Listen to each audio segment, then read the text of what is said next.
Hi everyone. सो आज का जो हमारा टॉपिक है वो है प्रेजेंट इंडेफिनिट। एक ऐसा टॉपिक जो कि बहुत ज़्यादा यूज़फुल है और बहुत ज़्यादा इसमें प्रॉब्लम होती है। सो सारी प्रॉब्लम को अंडरस्टैंड करते हुए we have made this video and we can get rid of all the problems which are related to present indefinite tenses.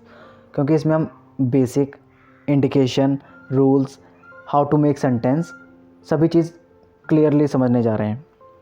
ठीक है। अब इसमें हैबिचुअल एक्शंस होते हैं। हैबिचुअल एक्शंस कौन से होते हैं? यानी कि कोई भी ऐसी हैबिट जो हम डेली करते हैं। ठीक है। जैसे वह घूमने जाती है, वह खाता है। और इसकी इंडिकेशन क्या होती है? इंडिकेशन होती है जिससे हम सेंटेंस को पहचानते हैं। जैसे ता है, ती है, ते है। सेंटेंस के एंडिंग में अगर ये चीज़ पाई जाती है तो वो सेंटेंस प्रेजेंट इंडेफिनिट का होता है। अब ये पता करने के बाद हम रूल अप्लाई करते हैं। अब इसका जो रूल है वो क्या होता है? सब्जेक्ट प्लस वर्ब की first form S plus object. अब सब्जेक्ट क्या होता है? कोई भी काम जो होता है वो किसी ना किसी की हेल्प से ही होता है। जैसे मैं या आप या कोई भी पर्सन हो गया, he, she, it, this, that, they, these, we, सार्थक। तो ये क्या होते हैं? सब्जेक्ट होते हैं। अब वर्ब क्या होती है? वर्ब को भी समझते हैं। जैसे कि मैं खाता हूँ, मैं खाना खाता हूँ, तो खा रहा हूँ या खाता हूँ, तो खाता इज़ अ वर्ब, तो उसके लिए हम ईट यूज़ करते हैं। मैं पढ़ता हूँ, तो पढ़ता इज़ अ वर्ब, ठीक है, पढ़ना, तो उसके लिए हम रीड यूज़ करते हैं। अब हम खा रहे हैं तो खाना खाएंगे, तो खाना जो है फूड इज़ अ ऑब्जेक्ट। और अगर हम पढ़ रहे हैं तो कुछ ना कुछ तो पढ़ रहे होंगे। अगर बुक पढ़ रहे हैं तो बुक इज़ अ ऑब्जेक्ट। अगर न्यूज़पेपर पढ़ रहे हैं तो न्यूज़पेपर इज़ अ ऑब्जेक्ट। ठीक है। अब इसका जो रूल है वो हमने समझ लिया। सब्जेक्ट प्लस वर्ब की first form S plus object. अब हम सेंटेंस बनाते हैं, सिंपल सेंटेंसेस का। अब जो सिंपल सेंटेंस होता है, जैसे मैं क्रिकेट खेलता हूँ। अब मैंने बताया था आपको सब्जेक्ट होता है, क्रिकेट जो है आपका ऑब्जेक्ट हो गया, और खेलता हूँ इज़ वर्ब। और जैसा इंडिकेशन बताया था, ता है, ती है, ता हूँ, तो ये भी इंडिकेशन आपको दिख गई होगी। सो आई प्ले क्रिकेट। तो सिंपल सेंटेंस हम ऐसे बनाते हैं। अब इसमें एक और सेंटेंस बनाते हैं, वह क्रिकेट खेलता है, ही प्लेज़ क्रिकेट। तो ये भी बहुत ईजिली हम बना सकते हैं। अब यहाँ पर इसमें एक चीज़ अलग देखने को मिल रही है कि वहाँ पर प्ले जो है वो सिंपल है, यहाँ पर प्ले के साथ हमने एस का यूज़ किया है। तो इस वजह से किया है, जो सब्जेक्ट है हमारा वो सिंगुलर है। अगर हमारा सब्जेक्ट प्लूरल रहता है तो हम सिंपल वर्ब की फॉर्म, फर्स्ट फॉर्म का यूज़ करते हैं। अगर हमारा सब्जेक्ट सिंगुलर हो जाता है, he, she, it, this, that, X, Y, Z, मतलब इनमें से, तो हम एस या ई एस का यूज़ करते हैं।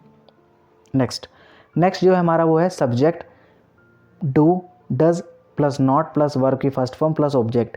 यानी कि जो सब्जेक्ट है, इसमें एक नोट भी है, वो पढ़ते हैं हम पहले।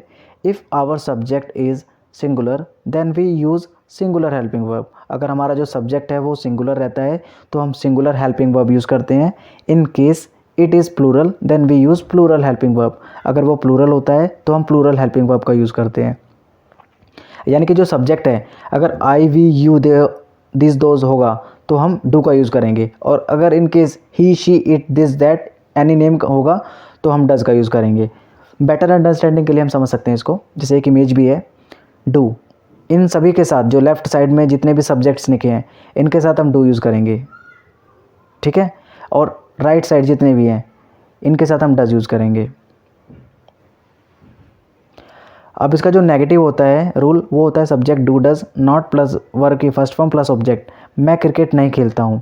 सो जैसे मैंने आपको बताया था, प्लूरल सब्जेक्ट होगा तो वहाँ पे डू लगेगा। मैं क्रिकेट नहीं खेलता, I do not play cricket. एक और सेंटेंस यहाँ पर आ गया, वह क्रिकेट नहीं खेलता। सो वह जो है वो सिंगुलर है, और सिंगुलर के साथ हमने क्या बताया था? सिंगुलर के साथ हम डज यूज़ करते हैं। He does not play cricket, like this. उसके बाद आ गया इंटेरोगेटिव। इंटेरोगेटिव में क्या हो गया? हम क्वेश्चन पूछते हैं। जब भी हम क्वेश्चन पूछते हैं तो हम इंटेरोगेटिव सेंटेंस यूज़ करते हैं।